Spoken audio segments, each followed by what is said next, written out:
ওম শান্তি। আজ 14 আগস্ট 2024 প্রাত মুরলি। বাবা আজ বলেছেন, মিষ্টি বাচ্চারা, তোমাদের অনাদি সম্বন্ধ হলো ভাই ভাইয়ের। তোমরা সাকারে হলে ভাই বোন, তাই তোমাদের কখনো ক্রিমিনাল দৃষ্টি যেতে পারে না। আজকের মুরলির প্রশ্ন, বিজয়ী অষ্টরত্ন কারা হয়, তাদের ভ্যালু কি? উত্তর, যাদের মনেও কোনো ক্রিমিনাল খেয়াল থাকে না, সম্পূর্ণ সিভিল আয়, তারাই অষ্টরত্ন হয়, অর্থাৎ কর্মাতীত অবস্থা প্রাপ্ত হয়। তাদের ভ্যালু এত অধিক হয় যে কারুর ওপর যদি গ্রহের দোষ আসে তাহলে তাদের অষ্টরত্নের আংটি ধারণ করানো হয়।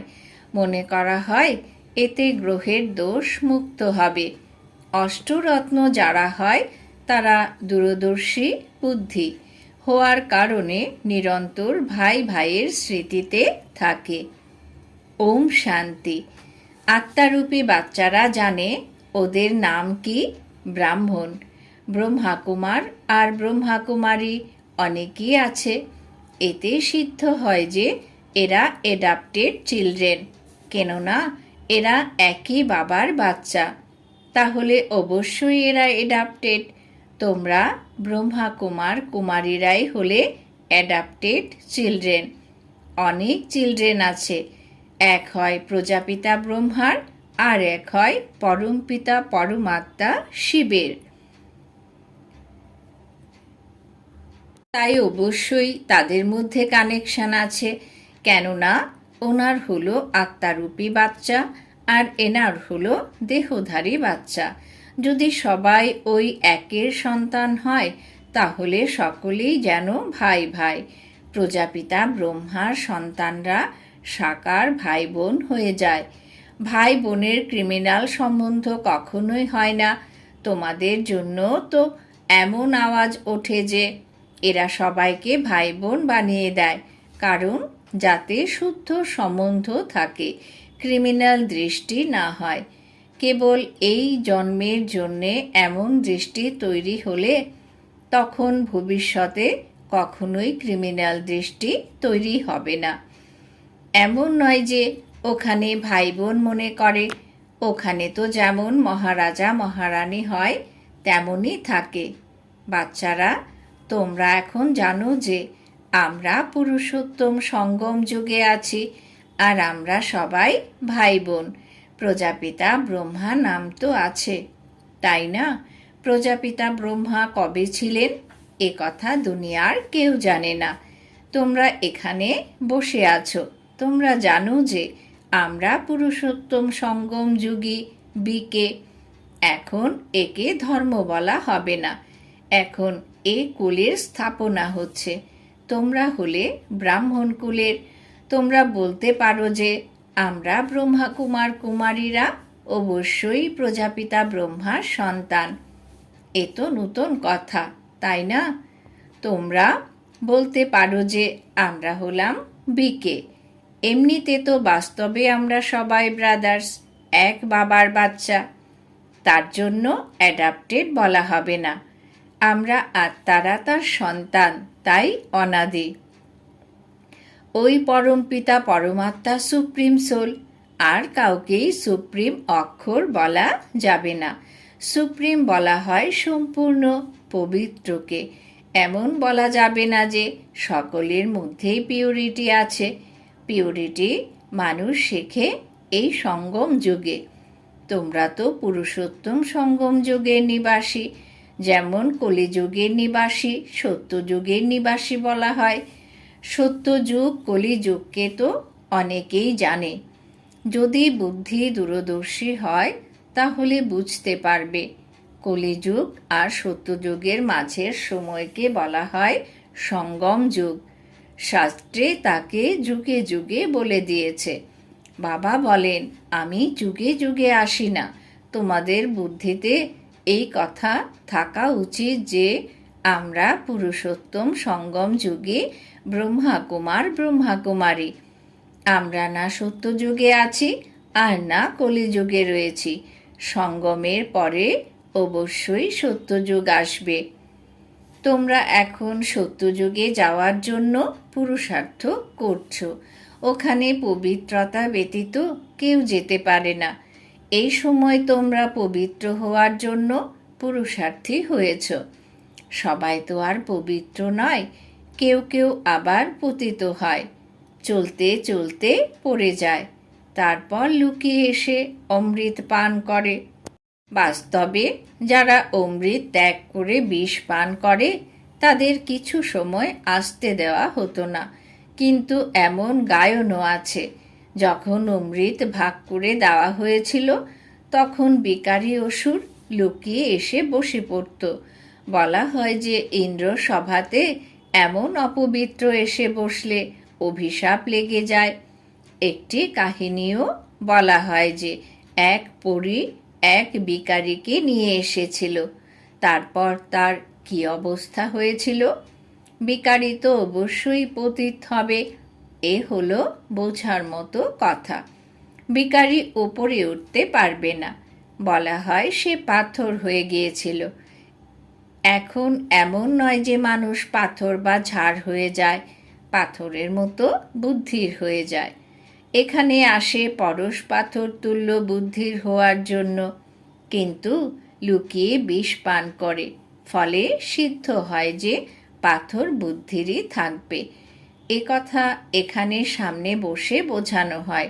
শাস্ত্রে তো এমনিতেই বসে লিখে দিয়েছে, নাম রেখে দিয়েছে ইন্দ্রসভা, যেখানে পোখরাজ পরী আরও নানা ধরনের পরীদের দেখানো হয়।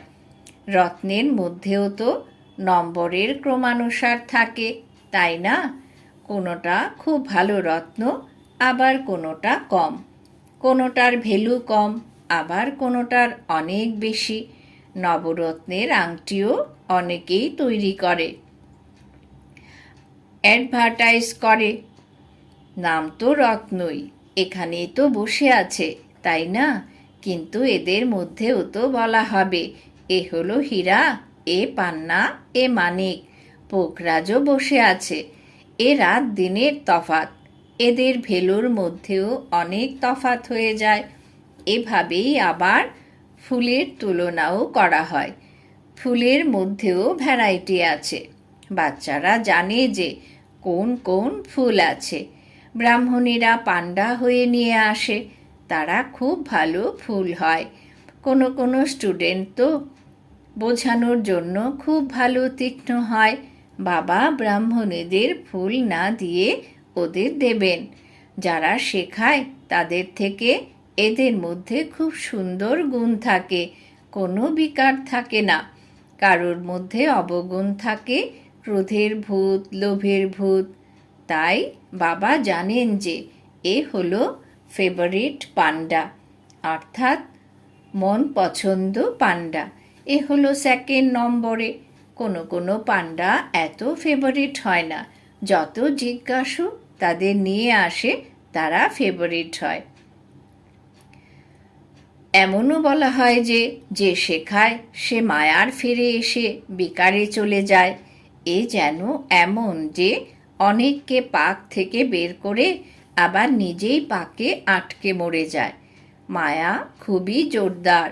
বাচ্চারাও বোঝে যে ক্রিমিনাল আই খুব বড় ধোকা দেয়।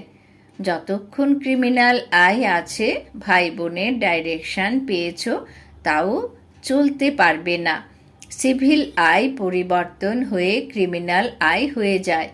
ক্রিমিনাল আই যখন ভেঙে সম্পূর্ণ সিভিল আই হয়ে যায়, তখন তাকে বলা হয় কর্মাতীত অবস্থা। নিজের এতটা পর্যবেক্ষণ করতে হবে, একত্রে থাকাকালীন বেকারের দৃষ্টি যেন না আসে। এখানে তোমরা ভাই বোন হয়ে থাকো, তোমাদের মাঝে জ্ঞানের তলোয়ার থাকে। আমাদের তো পবিত্র থাকার দৃঢ় প্রতিজ্ঞা করতে হবে, কিন্তু তাও অনেকে লিখে থাকে, বাবা আকর্ষণ এসে যায়। প্রকৃতপক্ষে এই অবস্থা এখনো দৃঢ় হয়নি। পুরুষার্থ করতে থাকে যাতে এমন আর না হয়। যখন একদম সিভিল আই হয়ে যাবে তখনই বিজয় লাভ করতে পারো, অবস্থা এমন হওয়া চাই যে কোনো বিকারী সংকল্প উৎপন্ন হবে না। একেই কর্মাতীত অবস্থা বলা হয়। এই হলো লক্ষ্য। মালা কত ওয়ান্ডারফুল তৈরি হয়, 8 রত্নেরও মালা তৈরি হয়। বাচ্চারা তো অনেকই আছে। সূর্যবংশী, চন্দ্রবংশী ঘরানা এখানেই স্থাপিত হয়। এদের সবাইকে নিয়ে ফুল পাস স্কলারশিপ প্রাপ্তকারী 8 রত্ন বেরিয়ে আসে। মাঝে তাদের যিনি রত্ন তৈরি করেন সেই হীরা শিব বাবাকে দেওয়া হয়, যিনি এমন রত্ন বানান। গ্রহের দোষ হলেও 8 রত্নের আংটি ধারণ করানো হয়। এই সময় সমস্ত ভারতে রাহুর দশা চলছে। পূর্বে ছিল বৃহস্পতির দশা। তোমরা সত্যযুগী দেবতা ছিলে এই বিশ্বে রাজত্ব করতে। তারপর রাহুর দশা বসে গেছে। তোমরা এখন জানো যে আমাদের উপর বৃহস্পতির দশা ছিল। আসল নাম হলো বৃক্ষপতি, শর্টে বৃহস্পতি বলা হয়। আমাদের উপর বরাবর বৃহস্পতির দশা ছিল, যেহেতু আমরা বিশ্বের মালিক ছিলাম। এখন রাহুর দশা বসে আছে, যাতে আমরা কুড়ির তুল্য হয়ে গেছি। এ তো প্রত্যেকেই বুঝতে পারে, জিজ্ঞেস করার কোনো কথাই নেই। মানুষ গুরুদের কাছে জিজ্ঞাসা করে, এই পরীক্ষায় পাশ করব কি? এখানেও বাবাকে জিজ্ঞাসা করে, আমরা পাশ করব কি? আমি বলি, যদি এমন পুরুষার্থ করে চলতে থাকো তাহলে কেন পাশ করবে না? মায়াও কিন্তু খুব প্রবল, তোমাদের ঝড়ের মধ্যে এনে ফেলবে। এই সময় তো ঠিক আছে, ভবিষ্যতে যদি অনেক ঝড় আসে তখন? তোমরা এখন যুদ্ধের ময়দানে আছো, তাহলে আমি কিভাবে গ্যারান্টি দেব? আগে মালা বানাতাম, যাদের 2-3 নম্বরে রাখতাম তারা এখন আর নেই, একদম কাটা হয়ে গেছে। তাই বাবা বলেছেন, ব্রাহ্মণদের মালা তৈরি হতে পারে না। যুদ্ধের ময়দানে আছে তো, তাই না? আজ ব্রাহ্মণ, কাল আবার শূদ্র হয়ে যাবে, বিকারে গেলেই শূদ্র হয়ে যাবে। রাহুর দশা বসে আছে। বৃহস্পতির দশার জন্য পুরুষার্থ করছিল। বৃক্ষপতি পড়াচ্ছিলেন। চলতে চলতে মায়ার থাপ্পড় লাগলো। তারপর রাহুর দশা বসে গেল। একদম ট্রেটর হয়ে যায়। এমন সব জায়গায় হয়, এক রাজত্ব থেকে গিয়ে অন্য রাজত্বে শরণ নেয়। তখন তারাও দেখে যে এ তাদের কাজের কিনা, তখন শরণ দেয়। এমন অনেকেই ট্রেটর হয়ে যায়। এরোপ্লেন সহিত অন্য রাজত্বে গিয়ে আশ্রয় নেয়। তখন ওরা এরোপ্লেনে ফিরিয়ে নেয়, কিন্তু তাকে আশ্রয় দেয়। এরোপ্লেনকে তো আর শরণ দেয় না, সে তো তাদের প্রপার্টি, তাই না? তাদের জিনিস তাদের ফিরিয়ে দেয়, বাকি মানুষ মানুষকে শরণ দেয়। বাচ্চারা, তোমরা এখন বাবার কাছে তার শরণে এসেছ। তোমরা বলো, আমাদের মান রাখো। দ্রৌপদী ডেকেছিল, আমাকে এ নগ্ন করছে, পতিত হওয়ার হাত থেকে আমাকে রক্ষা করো। সত্যযুগে তোমাদের কখনো সম্ভ্রমহানি হয় না। এই যুগকে তো সম্পূর্ণ নির্বিকারী দুনিয়া বলা হয়। ছোট বাচ্চারা তো নির্বিকারী হয়। ইনি গৃহস্থ জীবনে থেকে সম্পূর্ণ নির্বিকারী থাকেন। যদিও স্ত্রী পুরুষ একই সাথে থাকেন, তবুও নির্বিকারী থাকেন। তাই তো বলা হয়, আমরা নর থেকে নারায়ণ আর নারী থেকে লক্ষ্মী তৈরি হচ্ছি। সে হলো নির্বিকারী দুনিয়া। ওখানে রাবণ থাকে না। সেই দুনিয়াকে রাম রাজ্য বলা হয়। রাম শিব বাবাকে বলা হয়। রাম নাম জপ করার অর্থই হলো বাবাকে স্মরণ করা। রাম রাম যখন বলে তখন বুদ্ধিতে নিরাকারই থাকে। মানুষ রাম রাম বলে, সীতার নাম করে না। তেমনি শ্রীকৃষ্ণের নাম নেয়, কিন্তু রাধার নাম বলে না। এখানে তো বাবা হলেনই এক। তিনি বলেন, মামে কম স্মরণ করো। শ্রীকৃষ্ণকে পতিত পাবন বলা হবে না। ছোটবেলায় রাধা কৃষ্ণ তো ভাই বোনও ছিলেন না, তারা পৃথক রাজত্বে বাস করতেন। বাচ্চারা তো শুদ্ধই হয়। বাবাও বলেন, বাচ্চারা তো ফুল, ওদের মধ্যে বিকারের দৃষ্টি থাকে না। যখন বড় হয় তখন দৃষ্টি অশুদ্ধ হয়, তাই বালক আর মহাত্মাকে সমান বলা হয়। বরং বাচ্চা মহাত্মার থেকেও উচ্চ। মহাত্মা তবুও তো জানে যে আমি ভ্রষ্টাচারের দ্বারা জন্ম নিয়েছি। ছোট বাচ্চাদের এই কথা জানা থাকে না। বাচ্চারা বাবার হয়ে গেল, আর উত্তরাধিকার তো আছেই। তোমরা বিশ্বের রাজধানীর মালিক হও, এ কালকের কথা। তোমরা বিশ্বের মালিক ছিলে, তোমরা এখন আবার তেমন তৈরি হচ্ছ।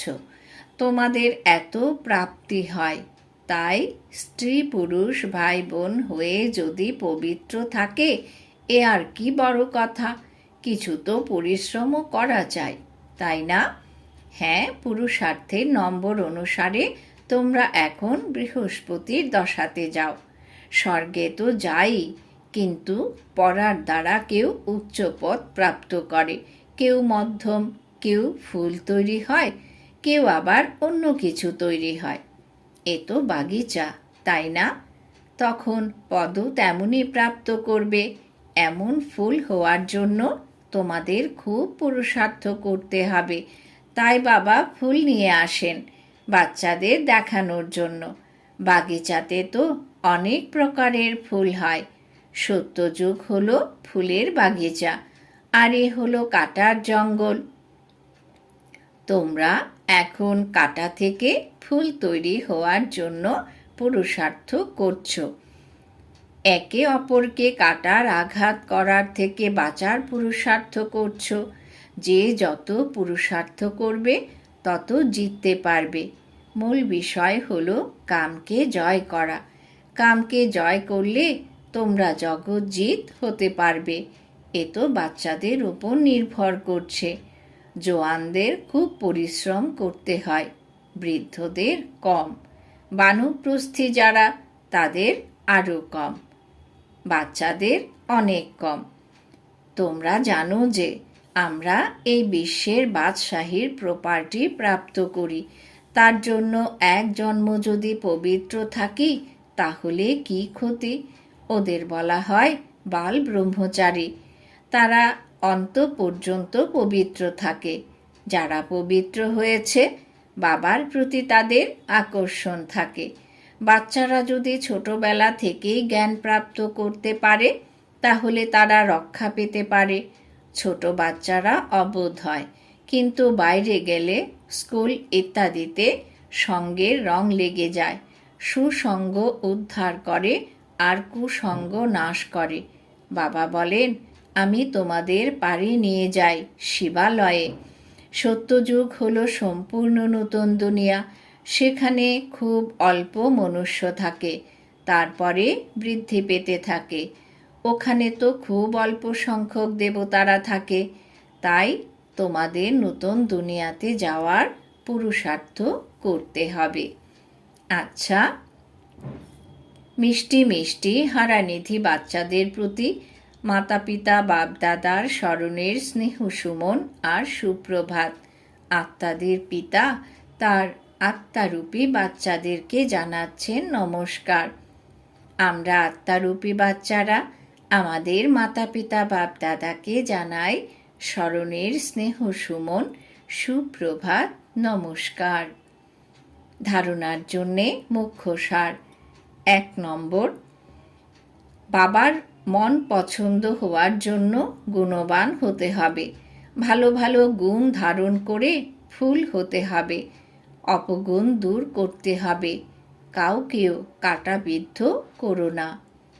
2 নম্বর, ফুল পাস করার জন্য বা স্কলারশিপ নেওয়ার জন্য এমন অবস্থা তৈরি করতে হবে যাতে অন্য কিছুই যেন স্মরণে না আসে। সম্পূর্ণ সিভিল আয় যেন হয়ে যায়। সদা বৃহস্পতির দশা যেন থাকে। বরদান। বাবা আজ বরদান দিয়েছেন, ব্রাহ্মণ জীবনে সর্বসম্পদকে সফল করে সদা প্রাপ্তি সম্পন্ন হয়ে সন্তুষ্ট মনি ভব। ব্রাহ্মণ জীবনে সর্বসম্পদকে সফল করে সদা প্রাপ্তি সম্পন্ন হয়ে সন্তুষ্ট মনি ভব। ব্যাখ্যা: ব্রাহ্মণ জীবনে সব থেকে বড় সম্পদ হল সন্তুষ্ট থাকা। যেখানে সর্বপ্রাপ্তি থাকে সেখানে সন্তুষ্টতা থাকে, আর যেখানে সন্তুষ্টতা থাকে সেখানে সব কিছুই থাকে। যে সন্তুষ্টতার রত্ন সে সব প্রাপ্তি স্বরূপ, তার গীত হল যা পাওয়ার ছিল তা পেয়ে গেছি। এমন সর্বপ্রাপ্তি সম্পন্ন হওয়ার বিধি হল প্রাপ্ত সর্বসম্পদকে ইউজ করা, কেননা যত সফল করবে ততই সম্পদ বৃদ্ধি পেতে থাকবে। স্লোগান: হরিহংস তাকেই বলা হয় যে সদা সদ্গুণরূপী মুক্ত চয়ন করে, অপগুণরূপী কাকর নয়। হরিহংস তাকেই বলা হয় যে সদা সদ্গুণরূপী মুক্ত চয়ন করে, অপগুণরূপী কাকর নয়। আজকে সমান আমি সন্তুষ্ট মনি আত্মা। ওম শান্তি।